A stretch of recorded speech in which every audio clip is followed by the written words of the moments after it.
Hey everyone. We've got well, I'll use an old-fashioned word. It's a doozy. It's a doozy of a show. Might have to explain that to our Gen Z listeners, but uh, I think it's going to be a lot of fun. Jay Kunzo's in the house, and Jay is such a great resource around storytelling, creativity, and today we're going to be talking about content and compromise. It's the tension between creating and making things work. And before we get started, let me remind you that our show is brought to you by Brevo. And it's been a while since I visited the Brevo website, and I just went and took a look at what's going on there. And oh my gosh, they've just won all these global awards for best user interface, best ROI, easiest implementation. And I agree with all of that because it is such a value. It is a world class marketing, sales, CRM suite of products, and it's so easy to use, and it's such a great value. You can get started for free. Give it a try. Go to brevo.com/marketing companion. And if you decide to sign up for one of their paid programs, use the promo code companion to get 50% off your first 3 months. Well, I tossed this idea out to Jay. I was sort of inspired by something that I saw on LinkedIn. A friend of mine, Tim Peter. Tim, by the way, is a great thought leader. And he sort of specializes in the hospitality area. Has a great newsletter and podcast called Think Out Loud. Teaches with me at Rutgers. Great guy to follow. And he posted something on LinkedIn, and he said, "Hey, I'm posting on LinkedIn, and damn it, I'm going to include a link. And I know you're not supposed to do that, but I'm just tired of following all these rules." And a lot of people chimed in and said, "Yes, yes, yes. It's time to break the rules." And I thought this would be an interesting topic to get into with Jay. And Jay, I don't know if we're going to agree. Perhaps we'll disagree. Perhaps, Jay, I will be the Elon Musk to your Donald Trump. Who knows? Oh, I knew that might trigger you a bit. oh, the two co-captains of the Never Hugged Enough All-Stars. Yeah, as we're recording this, we're right in the middle of the end of that bromance. But okay, so you had passed along a lot of ideas and thoughts. You've got a lot of Yeah, energy on this, and I sure. think the tension. And look, I fall into this. I fall into this category as well. Is that when we think about content and how content works on the web, we're in this war for attention. I mean, that's it. It's war for attention. It's not a creative writing contest. It's not performance art. Every single person listening to this show, if you are in marketing, if you own a business, if you're running a department somewhere, your goal is to be seen, to be heard, to be discovered. You can't create customers without awareness. It's the first part of the sales funnel. And content has played a very important part of that. I think that's changing in some ways. So why don't you kick us off, Jay, with we've Sure. got we've got so many different things that we can talk about here. Well, as soon as you said the word Musk. rules, Oh, okay. I was immediately like, well, I'm going to be on the side of breaking those. Yeah. My book Break the Wheel is about questioning best practices to Yeah, make I better just wrote a choices. whole book about Like breaking bad rules for you good just wrote reasons. audacious. Like we're Yeah. not exactly the ones who are like, the algorithm, you should just obey it and worship at the altar. So like Yeah. I have a lot of questions about if you and I are going to take a, sage objective approach here because I think we're both anti in some way. But I will say this. I think we in marketing we talk a lot about marketing related things very narrowly, and what we need to do is talk about a couple foundational things for you and I to make sense of this. So I want to put forth two. One is the personal trade-offs you make in your life. And then the second is the trade-offs, or at least the decisions that follow from clarity of business model. Which do you want to start with? Oh, let's just dive in. All right. Trade-offs. Yeah. Uh, if you are okay posting on, say, LinkedIn with a link, and you are okay knowing that like LinkedIn will probably show it to fewer people, but the few people who see it might be qualified and land on your site and be very, very high qualified, whatever, and you're like, I'm okay with that, then freaking do it. Like, who cares? We talk in the abstract. I am okay showing up with the way I communicate, with the ideas that I have, with my preference for nuanced thinking. Yes, on a social network, a social killing or nuance killing technology. Let's face it, that's what they are. Like, I'm okay showing up with that and being in front of fewer people. I would rather be in front of a few people who really deeply get me, right? That's a personal trade off. So, like to your friend posting a link, it's like, do you post a link? Do you not post a link? Just know what happens if you do or don't and be okay with the trade off. So, the first most macro level thing is like, you're going to die someday. What work are you putting out in this world? Just know that this kind of work does this and that kind of work does that. And this is well beyond a link in a social post. This is just in general. If you know the trade offs they're making, make the trade off with clarity. Like in your career, you can have a lot of control or you can have a lot of certainty. I find you can't have both. If you want a lot of control, start something today. If you want a lot of certainty, I don't know, go be a marketing manager for a behemoth company, right? So, like, there's all these trade offs we're making all the time in our career. Let's start with the foundational assumption that everything you're posting creatively, publicly, is you making an implied trade off. Where we get tied in knots is when we want some absolute perfect answer for what we're creating. You can't have it all. Just know what you're posting, know what you're creating, know your style, and know what you're not getting as a result of what you are. So, I would start with that. Yeah. So, and I think this is one of the things that has been evolving. So, you and I grew up in the digital marketing age, and at the beginning when we were trying to figure things out, I think the rules actually were paramount, really. And when you think about how you needed your content to move, how you needed it to be picked up by Google. And one of the ways that this has evolved, both with traditional search and now with AI, is that the whole keyword stuffing thing, it's just not as straightforward as it used to be. And as if you look at the things that, let's start with Google, the things that Google highlights, the things that they consider superior. It's originality. It's I'm trying to think of some of the specific words that they use in their documentation. They want to show that it sets a standard for industry expectations. It sets some standard that shows that you actually put some work into the thing. So they are looking for something that Mm. is not necessarily following the old rules. And as more and more search is being held by Google, right? It's over 60% is the the answers are being the questions, the search queries are being answered before it ever gets to you through a search box or through one of Google's properties or through some AI response.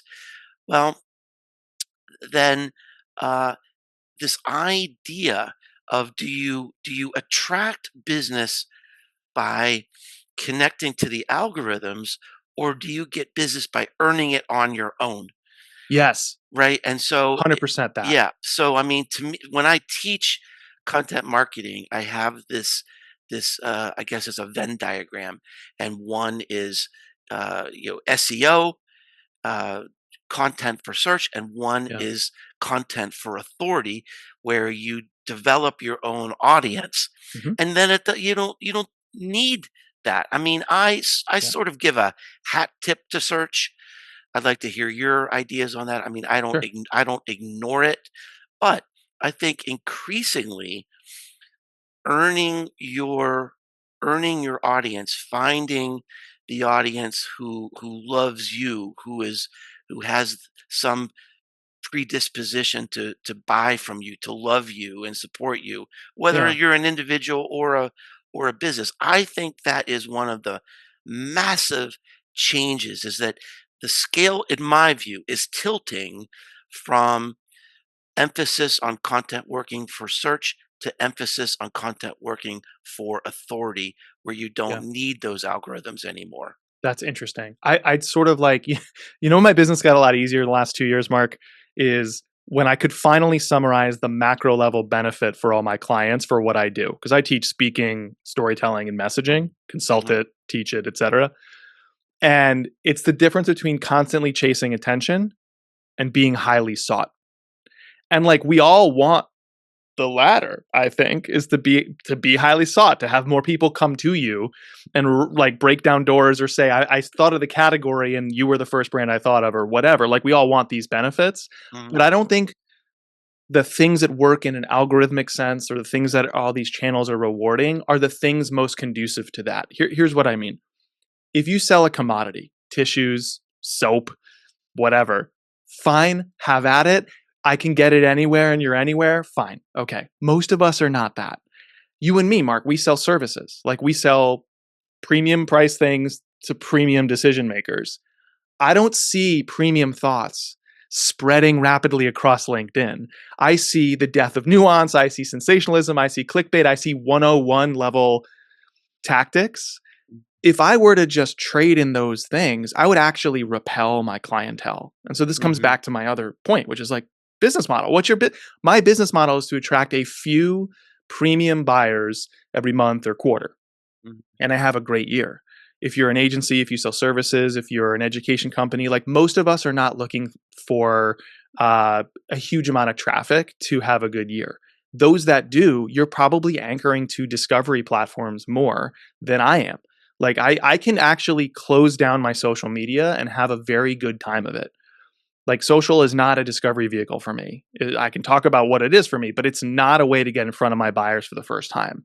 I'm much better off going and pitching densities of my audience, like trade publications, events, guest teaching, and community groups, organizing my own. Those are better uses of my time than blasting any kind of feed with more content to drive clients my way.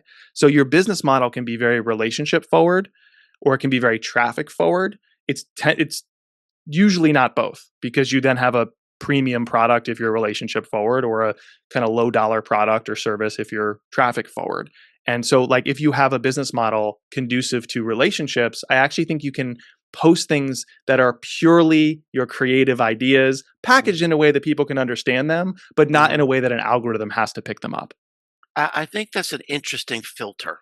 And I also like that you acknowledge that there are some businesses and some products where being at the top of search is still going to be really important. Sure. And you really need to fight for that. Yeah. And one of the filters, uh, which was sort of embedded in your response that I teach about is it important to have a relationship with your customer? You're right. If it's soap, or if it's something, some cleaning product or something like that, well, then it's kind of a commodity. You sell it. You don't really know who your customers are necessarily, and then you probably need to do a lot of advertising, do a lot of SEO, aim your content toward winning SEO. But if it is important to develop that relationship and the emotion, then maybe, as we said, your content strategy gears more toward the relationship than the algorithms. Yeah, I mean, if you look at the tactics being taught anyway, as allegedly, quote, what works for social media, sometimes for search, I'm a little bit less well versed there, but it's the stuff that I'm looking at it and I'm like, I am not interested in that or pursuing that. My buyers are not interested in pursuing that. Like, you need a lead magnet on your website. Here's a pop up and it says, if you subscribe to my newsletter, you will get these free templates or whatever. Or here's this opening hook for your social content that kind of like punches it up and sensationalizes it, and people take that way too far. Here's all these tactics. Those are just two of dozens, right? And I'm going, okay, but an executive at a B2B organization, if you are B2B, someone who holds the purse strings, in other words, for the budget, the economic buyer, Mhm. setting aside the end user of your product or service.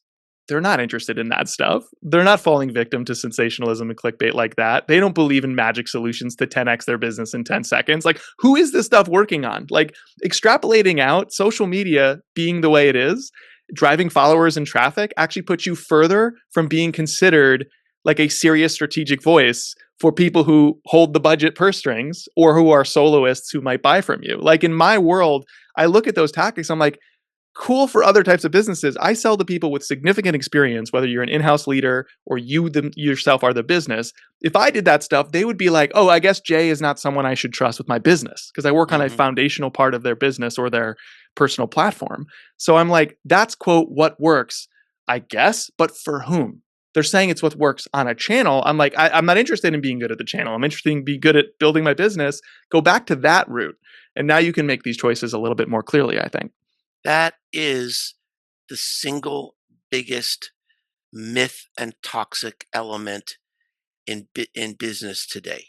And it's I think it's prevalent mostly, I would say, in small businesses. Hopefully larger businesses are more sophisticated than that. But I mean, when I talk to people who are in small businesses, and marketing isn't their entire focus, right? I mean, Sure, they wear a sure. lot of hats, but they just have they're intoxicated with social media, and they're intoxicated with building their followers, and because they're using a playbook that's probably 10 years old, and they want to create content and put it on social media because they're afraid not to. And in terms of building a business, those are really weak relational links. And that's Yes. I had this model that I think it's really a strong idea that was in the Belonging to the Brand book, and it talked about this relationship between social media content and community, where the beauty of social media is reach. You know, we could put out a post maybe on LinkedIn or a podcast episode, and maybe we'll reach people who have never heard us before. And hopefully, if it's good enough, they'll subscribe. Now, Mhm. once they subscribe, that's a higher emotional connection because they're opting into you. This is your big word, right? Resonate. Resonance, yep. All right. So now it's not like shooting buckshot into the air, hoping something that will hit on social media. Once they subscribe to a blog or a podcast or Instagram, even something like that, then in a virtual way, they're saying, I believe in you. I Yeah, want to hear more. You right. know, it's okay for you to even market to me a little bit because I'm interested in what you're doing. And that's where the numbers matter a lot less because these are the people that are going to buy something from you, right? And Yes. this is one of the most non it's not just non-intuitive, it's counterintuitive, is that most of the people who hire me for a big consulting engagement or a big workshop or a speech I've never heard of before. Right. These aren't the people who are commenting on my posts. They're not the people who are engaging with me on social media. They're people who have subscribed to my content for a long time, and they said, "Look, we have this opportunity. I've developed enough of a relationship with Mark because I trust him through his content that I know he's the right person for this job." So it's not quick, it's not easy, but and it doesn't come from social media followers. Well, because you said a really important word, and I don't think we think about this much. And maybe this is a useful way to kind of bucket your business accordingly, and then the marketing follows. You said I get hired, or the people who hire me. Same here. I get hired. People don't buy from me. Do they hire you or buy from you? If they buy from you, chances are what you sell requires traffic. What you sell requires throughput. If they hire you, what you require are relationships. You don't need a high volume of leads and sales to have a great year compared to somebody who sells something for $45. You need throughput, right? There's also less follow on business. Each, like the totals are what you're focused on if people buy from you. The value is what you have to over index on and obsess over if people hire you. And the social media world, and we can put search in there too. Those tech companies, they want totals. They value Yeah, totals. They give you analytics based yeah. on totals. And I hear people in comments, like this happened to me literally yesterday. I was like, this is perfect for my chat with Mark. I talked a little bit about how social media has tricked everybody into posting 101 level tactics.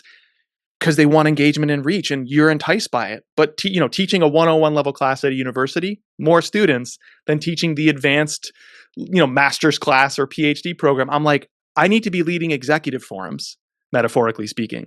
I don't need to be teaching 101 level classes because people hire me, right? And then this guy chimes in. He goes, it's tough to communicate with nuance and produce your best ideas and speak to discerning people like you're preaching, Jay, when so many people cash in by playing the game of quickly viral content. No?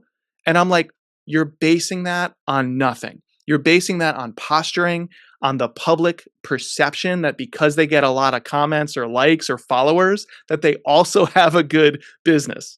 And like it's so bizarre. And the younger the marketer is, I'm sorry to be that, like, I just turned 40. I'm like going to be that guy now.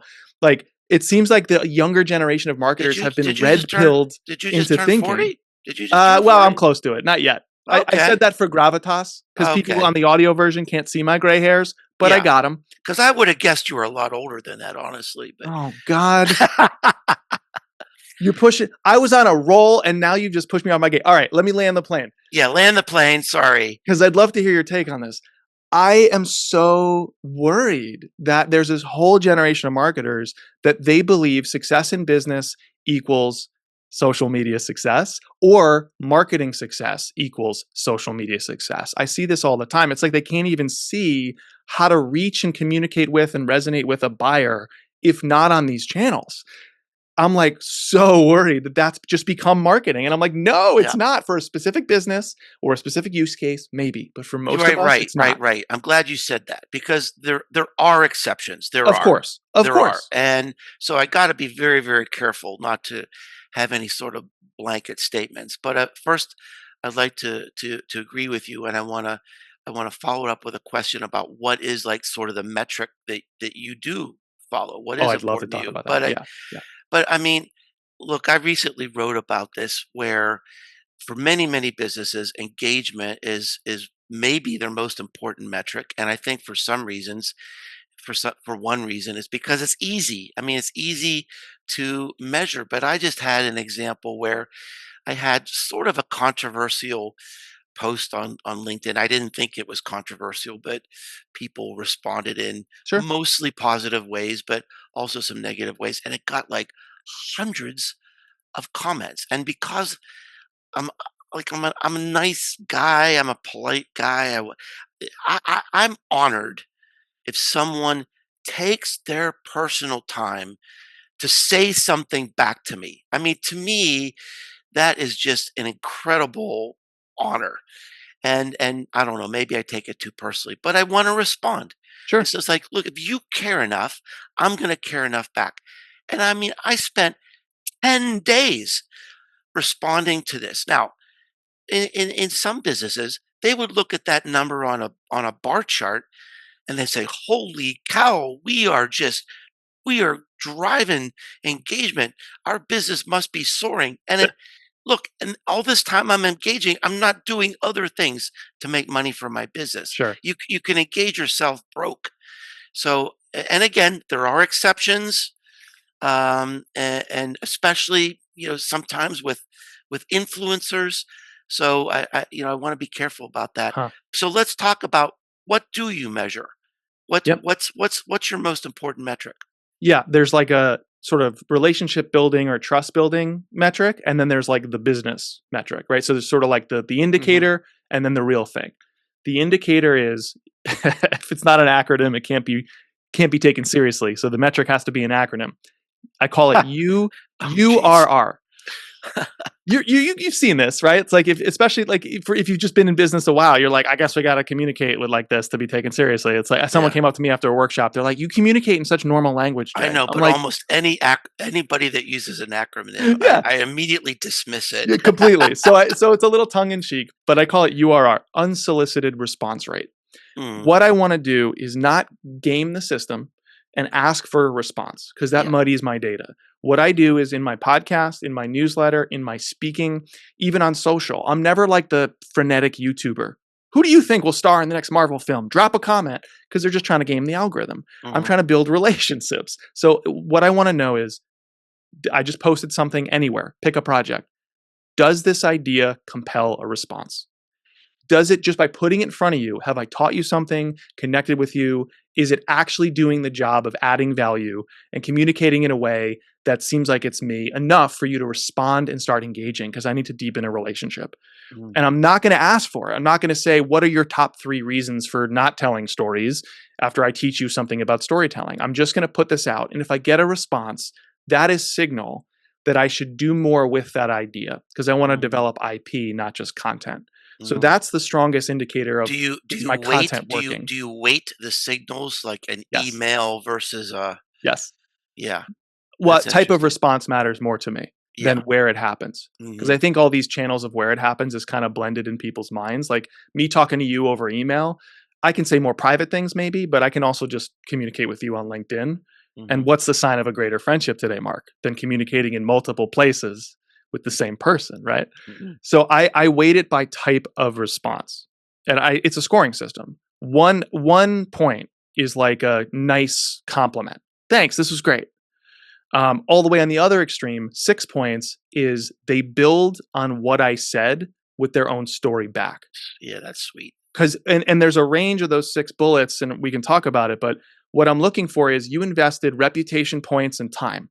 It's really high friction for me to rush up to you after a speech, Mark, and not just say that was great, but to say, Mhm. that reminded me of, in my business or in my career, this, and it's my version, because then I know I did my job.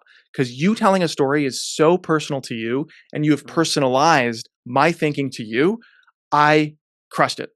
And Mhm. you also have to invest reputation points and time. It's very high friction for you to tell me a story. And somewhere in between the 1 to 6 might be like asking a good question about my ideas, right? Because you're caring enough, committed enough to go deeper with me. So these are all like relationship signals, from what we see on social. Nice, Mhm. thanks, Mhm. great, Mhm. love this, all the way up to what we'd want, which is, if you sell services, a back and forth, the relationships, the Yeah, I love personalization that. of an It's idea. it's a it's a nuanced view of Yeah. engagement. Yeah. Yeah, I like that because like I wrote a blog post recently that I was sort of like sending up a trial balloon of an idea that I had, and I got an enormous response back. I mean, just like email messages saying, "Wow, this really changed my thinking about things." I thought, okay, yeah, yeah, it wasn't just yeah Yeah. comments like "Great job," yeah, Right. Because like let's say, that. just make it really small. If Yeah. someone said something nice about you in the Mhm, real world, you would mhm, start engaging and go deeper. But what we do is respond with another compliment. Thanks for the kind words. I hit like on your comment, and I move to the next comment. But that's not how relationships actually form when we're not so red pilled by these platforms, right? yeah, So that's how I'm thinking about this, is how do I go from them liking my content, sometimes in the literal like button sense, but I just mean they have affinity for my content, all the mhm, way to them spending a non-trivial amount of time and money with me, because that's what I need for my business. Well, I have to build a relationship with that person. That doesn't happen through automated click funnels and all that BS. That happens by like putting a human brain against my content again, and not an algorithmic brain.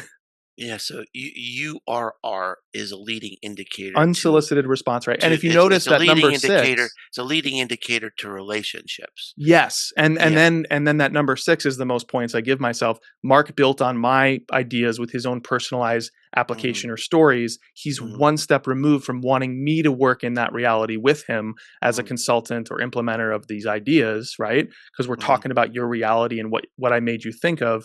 That's now the precursor to the thing that we should all care about, which is qualified leads.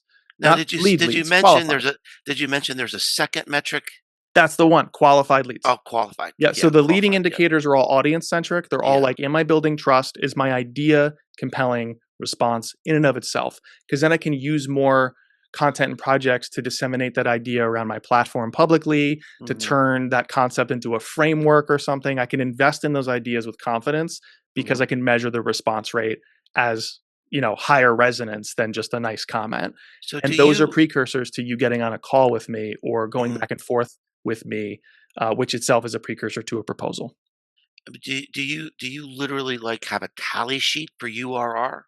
I Or is it used just to. kinda wing it? I've done this for about 5 or 6 years, and now Yeah, I'm like, and I'm also a soloist, so I don't have to mhm, scale this to a teammate.